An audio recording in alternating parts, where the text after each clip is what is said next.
ఈరోజు హరిహర వీరమల్లు మా పవన్ కళ్యాణ్ గారు మా దేవుడు 5 సంవత్సరాల తర్వాత స్క్రీన్ మీద కనబడుతున్నారు. మా అభిమానులందరికీ ఇది పండగ వాతావరణం. సో ఈరోజు అందరూ పండగ ఆల్రెడీ మొదలైంది ప్రపంచవ్యాప్తంగా. ఈ హరిహర వీరమల్లు చాలా ప్రపంచవ్యాప్తంగా పెద్ద హిట్ అవుతుందని, రికార్డులన్నీ బ్రేక్ చేస్తుందని మనస్ఫూర్తిగా మేమందరం ఈ అభిమానులందరినీ కోరుకుంటున్నాం. ఇది భవిష్యత్తులో భావితరాలు కూడా ఉపయోగపడే సినిమా. ఎందుకంటే ఇది మన చరిత్ర చెప్పబోతుంది. కోహినూరు వర్జనం గురించి మన ఆంధ్రప్రదేశ్లో మొదలైంది, ప్రపంచవ్యాప్తంగా ఎలా ప్రసిద్ధి చెందిందనే కథా నేపథ్యంతో ఉన్న సినిమా కాబట్టి ఇది ప్రపంచవ్యాప్తంగా పెద్ద హిట్ అవుతుందని మా అభిమానులందరమే ఆయన్ని ఎప్పుడెప్పుడు చూడాలని అందరం వెయిట్ చేస్తున్నాం. ఇది పెద్ద హిట్ అవ్వాలని మా అభిమానులందరం కోరుకుంటున్నాం. అన్న చెప్పండి, ప్రభాస్ కానీ ఇటుపక్క అల్లు అర్జున్ కానీ రెమ్యునరేషన్ తీసుకుంటారు, కానీ ఇది పవన్ కళ్యాణ్ తీసుకోలేదు సినిమాకి. పవన్ కళ్యాణ్ గారు రెమ్యునరేషన్ తీసుకోలేదంటే ఆయన ఎప్పుడు జనాల్లో ఉండే వ్యక్తి అండి. ఆయనకి డబ్బు మీద ఆశ లేదు, పదం మీద వ్యామోహం లేదు. కాబట్టి ఆయనకి ఎప్పుడు డబ్బు మీద కానీ ఇంట్రెస్ట్ అలాంటిది ఏం లేదు. ఆ పైపోగా సినిమా ఒకవేళ ఫ్లాప్ అయినా లేదంటే డిస్ట్రిబ్యూటర్ కానీ ప్రొడ్యూసర్ కానీ నష్టపోయే స్టేజ్లో ఉన్నాడంటే స్వతహాగా సొంత జేబులో డబ్బులు తీసేసి ప్రొడ్యూసర్ కానీ డిస్ట్రిబ్యూటర్ కానీ ఇచ్చే తత్వం అండి. కాబట్టి ఆయనకి డబ్బు మీద ఆశ లేదు. కాబట్టి వేరే వ్యక్తులతో పోల్చుకునే తత్వం కాకుండా ఆయనకి సొంతంగా ఆయనకి డబ్బు తీసుకునే ఇష్టం లేదు. అందుకనే కాబట్టి ఆయన ఎప్పుడు డబ్బుల మీద ఆశ లేదు, ఆయన ఎప్పుడు డబ్బులు తీసుకోడండి. అలానే ఒకటి, ఇప్పుడు సినిమా రిలీజ్ అవుతుందంటే ఆయన అంటారు డబ్బింగ్ చేస్తున్నాడు లేదంటే రీమేక్ చేస్తున్నాడు అని చెప్పి. డబ్బింగ్ చేసినా రీమేక్ చేసినా సరే రాజమౌళి నాన్నగారు ఒకటి చెప్తారండి, పవన్ కళ్యాణ్ సినిమాలు 25 సినిమాల నుంచి 25 ముక్కలు తీసి 3 గంటల సినిమా వేసినా సరే వరల్డ్ వైడ్ రికార్డ్ ఎంతైతే ఉందో అంతా కట్ చేసి దాని రికార్డులు బద్దలు కొట్టే స్టామినా ఒక్క పవన్ కళ్యాణ్కి మాత్రమే ఉంది. ఎప్పుడు ఏమైనప్పటికీ కూడా పవన్ కళ్యాణ్ గారు మా డిప్యూటీ సీఎంగా మొదటి సినిమా వస్తున్నందుకు ప్రపంచవ్యాప్తంగా ఆయనకు ఒక్క ఫ్యాన్స్ ఎక్కడెక్కడ ఉన్నారో అందరూ కూడా చాలా హ్యాపీగా ఉన్నాం.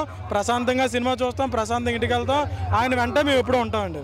ఆయన అల్లు అర్జున్ కానీ ప్రభాస్ కానీ రెమ్యునరేషన్లో వేల కోట్లు తీసుకుంటున్నారు, అసలు ఎందుకు పవన్ కళ్యాణ్ తీసుకుంటారు?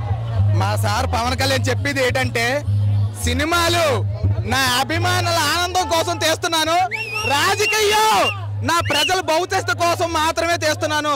పవన్ కళ్యాణ్ గారికి సినిమాలు తీస్తున్నారంటే రెమ్యునరేషన్ కోసం కాదు, మా అభిమానుల ఆనందం కోసం మాత్రమే తీస్తున్నారు. ప్రతి ఒక్కరు కూడా అది గుర్తుపెట్టుకోవాలి. ఏ హీరో కూడా ఇందాకలో కూడా మీ హీరో ఇంతేనా మీ ఫ్యాన్స్ అన్నారు, ఇప్పుడు చూసి అందరూ కూడా నోరు మూసుకొని వెళ్ళారు. అందరూ కూడా ప్రతి ఒక్కరు కూడా మీ హీరోకి మేము గౌరవిస్తాం, అలాగని మా హీరోకి మీరు కూడా గౌరవం ఇవ్వాలి. మా హీరో రేంజ్ చేయటం మీ హీరోలు అందరికీ తెలుసు. ప్రతి అల్లు అర్జున్ కానీ ప్రభాస్ కానీ జై పవర్ స్టార్ ఆనందే కూడా మీ హీరోలకు కూడా, అంటే మీ హీరోలు తక్కువ చేసి కాదు, మీ హీరోలకి మేము సపోర్ట్ చేస్తాం. మీ హీరోల సినిమాలు మేము చూడకపోతే మీ హీరోల సినిమాలు ఆడవు. అలాంటిది పవన్ కళ్యాణ్తో కూడా ఎప్పుడు కూడా మీరు ఎవరు కంపేర్ చేసుకోవద్దు. సినిమాలకి రారాజు ఎవరైనా ఉన్నారంటే పవన్ కళ్యాణ్ ఒకటే.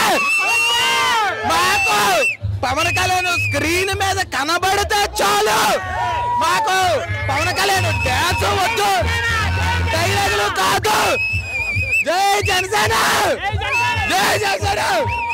ఈరోజు గతంలో వైసీపీ నాయకులు రంగులు పూసుకున్న నాయకుడు రాజకీయాల్లో రావడానికి వెళ్ళడం కష్టంగా ఉండేవారు. ఇప్పుడు ఎక్కడ ఏపీ డిప్యూటీ సీఎం అయ్యారు, దానికి మీరేం చెప్తారు? అంటే ముందుగా ఈరోజు పవన్ కళ్యాణ్ గారికి డబ్బు మీద కానీ పదం మీద కానీ వ్యామోహం లేదండి. ఆయనలాగే ఆయన చూసి పెరిగిన వాళ్ళం మేము, ఆయన అభిమానులమే. మాకు కూడా డబ్బు మీద కానీ పదవుల మీద కానీ వ్యామోహం లేదు. గౌరవం ఉంది, బాధ్యత ఉంది. ఆయన ఏం చెప్తే ప్రజాసేవ గురించే చేశారు. ఆ ప్రజాసేవ గురించే మేము కూడా ఆయనతోటి మేము సంపాదించుకున్న దాంట్లో కూడా మా వంతు కృషిగా సమాజానికి పెడుతున్నాం. వైసీపీ నాయకులు గతంలో విమర్శించారు, దాని గురించి ఏం చెప్తారు? వైసీపీ నాయకులు ఎప్పుడు విమర్శిస్తారు, ముందు విమర్శించారు, ఇప్పుడు విమర్శిస్తారు. విమర్శించే వాళ్ళు ఎప్పుడు విమర్శిస్తారండి. ఆయన్ని ఎంతమంది విమర్శించినా,